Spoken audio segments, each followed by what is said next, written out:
అమరావతిపై విమర్శలు చేసే వారిని జనమే చీకొడతారని హాట్ కామెంట్స్ చేశారు మంత్రి నారాయణ.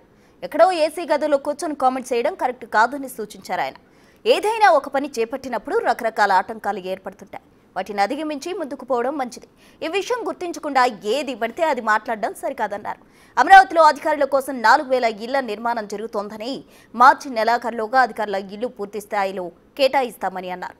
ఇక రైతులను మరోసారి కోరుతున్నామని, భూ సమీకరణకు రైతులు ముందుకు రావాలని పిలుపునిచ్చారు మంత్రి నారాయణ. అదనపు భూముల కోసం కేబినెట్ సబ్ కమిటీ నిర్ణయం తీసుకుంటున్నట్టు చెప్పారు మినిస్టర్ నారాయణ.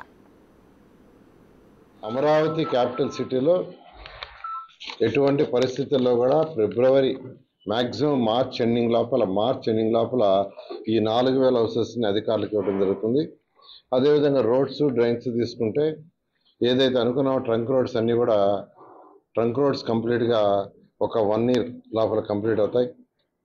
అదేవిధంగా లేఅవుట్ రోడ్స్ తీసుకుంటే 2.5 years, టవర్స్ తీసుకుంటే టవర్స్ 3 yearsలో కంప్లీట్ అవుతుంది.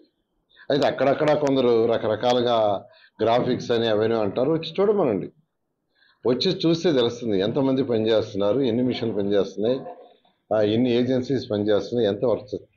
ఎక్కడో ఉండి ఏసీ రూమ్లో కూర్చొని స్టేట్మెంట్ చేయడం కాదు, వాళ్ళు వచ్చి ఇక్కడ చూస్తే ఎంతమంది పనిచేస్తున్నారు, ఎంత వర్క్ జరుగుతుంది, రోజుకి ఎంత వర్క్ జరుగుతుంది తెలుస్తుంది.